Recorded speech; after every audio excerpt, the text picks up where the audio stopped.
نظریہ ارتقاء یہ تھا کہ ارتقاء میں اگر آپ صرف ایک چیز داخل کر دیں نا کہ وہ گاڈ سے ریلیٹڈ ہو، یعنی خدا ارتقاء کر رہا ہے، پھر تو ٹھیک ہے ہمارا۔ اور ڈارون کا بھی نظریہ کوئی ایسا نہیں تھا کہ خود بخود چیزیں بن گئی ہیں، یہ تو بعد میں لوگوں نے اپنا رنگ بھرنے شروع کیے نا، ادروائز ڈارون خدا میں بلیو کرنے والا تھا۔ ٹھیک ہو گیا، یہ ایک علیحدہ سے ٹاپک ہے، میں اس کو سکپ کرتا ہوں۔ اصل چیز یہ ہے کہ ارتقاء میں اگر کوئی شخص یہ کہنا کہ خدا ارتقاء کرنے کے پیچھے ڈرائیونگ فورس وہ ہے تو کوئی حرج نہیں ہے۔ دیکھیں نا، ایک ارتقاء تو بخاری مسلم میں آیا ہے کہ نبی علیہ السلام نے فرمایا کہ حضرت آدم علیہ السلام کو اللہ تعالیٰ نے جب پیدا کیا تو 60 ہاتھ ان کا تھا قد، 60 گز، یہ والے گز، شرعی گز 1.5 فٹ کا ہوتا ہے، تو کتنا بنا 90 فٹ۔ پھر اس میں الفاظ ہیں لیکن وقت کے ساتھ ساتھ قد چھوٹے ہو گئے، تو یہ ارتقاء تو نبی علیہ السلام خود بھی مان رہے ہیں، بخاری مسلم میں، لیکن گاڈ اورینٹڈ ارتقاء ہے۔ تو اگر کوئی گاڈ اورینٹڈ ارتقاء مانتا ہے کہ اللہ تعالیٰ نے، اسی طریقے سورہ نساء کے سٹارٹ میں آتا ہے کہ اللہ تعالیٰ نے تمہیں ایک جان سے پیدا کیا، اس جان سے اس کا جوڑا بنایا، پھر اس جوڑے سے کثیر تعداد میں انسان زمین میں پھیلا دیے، ٹھیک ہے جی، تو یہ بھی اس طریقے سے اللہ تعالیٰ نے یعنی آغاز کیا۔ پھر سورہ دہر کی آیت سے بھی بعض لوگ لیتے ہیں حل اتا علی الانسان حین من الدہر لم یکن شیئا مذکورا، کہ انسانیت پہ ایک بہت وقت ایسا بھی گزرا ہے کہ جب وہ قابل قدر شے نہیں تھا، ٹھیک ہے، یعنی اس طرح کی یعنی لوگوں نے اس پہ تحقیق کی ہوئی ہے، گوروں نے بھی، اور مسلمانوں میں کچھ لوگ حامی ہیں، تو اس سے کوئی فرق نہیں پڑتا۔ یہ ڈارون کا نظریہ نہیں ہے جو مسلمان ارتقاء کا نظریہ پیش کرتے ہیں، وہ خدا کے ساتھ ارتقاء مانتے ہیں۔ البتہ یہ کہنا کہ انسان بندروں کی اولاد ہے، یہ غلط ہے، تو یہ ڈاکٹر سرار صاحب نہیں کہتے تھے۔ انسان لادہ سے ایک سپیشیز ہے، اس کے اندر ارتقاء ہوا ہے۔ سر دیکھیں نا ارتقاء کیا ہوا ہے کہ یہ دنیا میں جتنی چیزیں اب موجود ہیں، یہ کوئی اب دنیا میں آئی ہیں، پہلے سے موجود ہیں، ہماری پیدائش سے پہلے کی ہے نا، تو ہمارے بزرگوں نے سولر سیل کیوں نہیں بنا لیے؟ اور جن بزرگوں نے نگاہ مار کے یہ جو کر دیتے تھے سولر سیل، انہوں نے کیوں نہیں بنا لیے؟ جو ادھر سے بیٹھ کے ادھر دیکھ لیتے تھے، ان کو یہ پتہ نہیں رہا، سعودی عرب میں بھی جو لوگ رہے ہیں ان کو پتہ نہیں تھا نیچے تیل ہے۔ تیل تو جا کے 1960s میں نکلا ہے نا سعودیہ سے، وہ اس وقت تو نہیں تیل آیا تھا، تیل تو پہلے کا موجود ہے۔ دنیا میں پہلا تیل کا کنواں 1748 یا 1751، ابھی 300 سال نہیں گزرے، پنسلوینیا امریکن اسٹیٹ میں نکلا تھا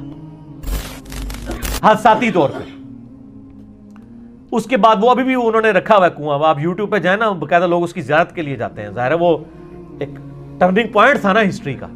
تو وہاں انہوں نے باقاعدہ یعنی وہ سارا بنایا ہوا ہے، پوری ہسٹری لگائی ہے، پرانے کی تصویریں لگائی ہوئی ہیں، پہلے کیسے تیل نکالا جاتا تھا، اور یہ کسی بزرگ نے نہیں دریافت کیا۔ جو کہتا نہیں یہاں بیٹھ کے عرش پڑھ لیتے ہیں جی، لوح محفوظ پڑھ لیتے ہیں جی، نیچے نگاہ ہماری 7 زمینوں تک پہنچ گئی، تیل بھی کراس ہو گیا، نظر نہیں آیا۔ سنا نہیں ہوا یار، آپ لوگ سنتے ہیں نا، ہم تو صرف تھوڑی سی انجینئرنگ کر دیتے ہیں چونکہ پڑھے لکھے بندے ہیں، تو کیوں نہیں انہوں نے دریافت کیا؟ احادیث میں جس تیل کا ذکر ملتا ہے وہ تھا زیتون اور سرسوں کا تیل،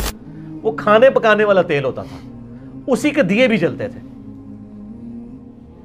سرسوں کے تیل سے دیا بھی جل جاتا ہے، زیتون کے تیل تو خیر مہنگا ہوتا ہے، وہ تو امیر لوگ جلاتے تھے،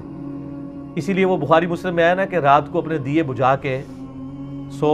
کیونکہ جو چوہا ہے وہ تیل کی بتی لے جاتا ہے۔ اور مدینہ شریف میں بخاری مسلم میں آتا ہے کہ گھر جل گیا تھا، اسی طریقے سے پورا گھر جل گیا تھا کہ وہ رات کو دیا جلانا بجھانا جو ہے وہ بھول گئے، تو اب وہ کھانے کا تیل ہوتا تھا نا، مٹی کے تیل پہ چوہا نہیں آتا، ٹھیک ہے، کھائے گا تو جان چھوٹ جائے گی، چوہے نو تھوڑا چھٹا دے مر جائے گا۔ وہ تیل ہوتا تھا سرسوں کا یا زیتون کا، تو وہ کھانے والا بھی ہوتا تھا، تو چوہا خوراک کے لیے آیا تو وہ بتی کو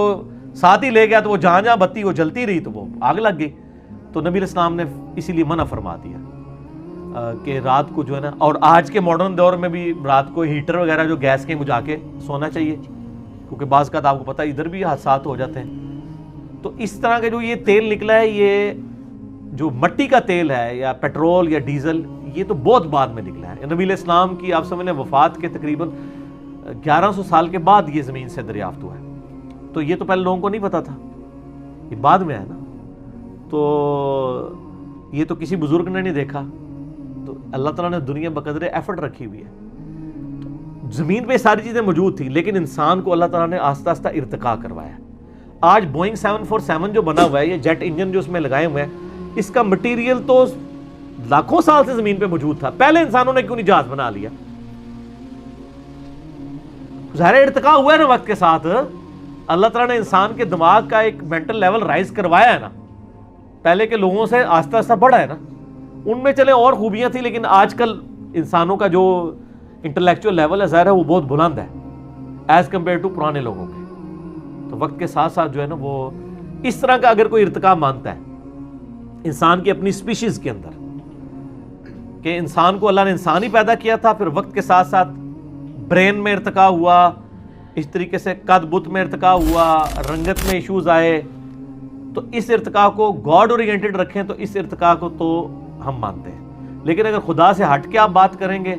اور یہ کہیں گے جی وہ چمپینزی کی اولاد ہیں اور یہ خود بخود ہو رہا ہے، اس میں تو آپ یہ بھی اگر کہہ دینا کہ انسان خود بخود بنا ہے تو ہم تو اس کو بھی عقیدہ کفر کہیں گے، تو وہ اس چیز کے خلاف ہوگا. ٹھیک ہو گیا؟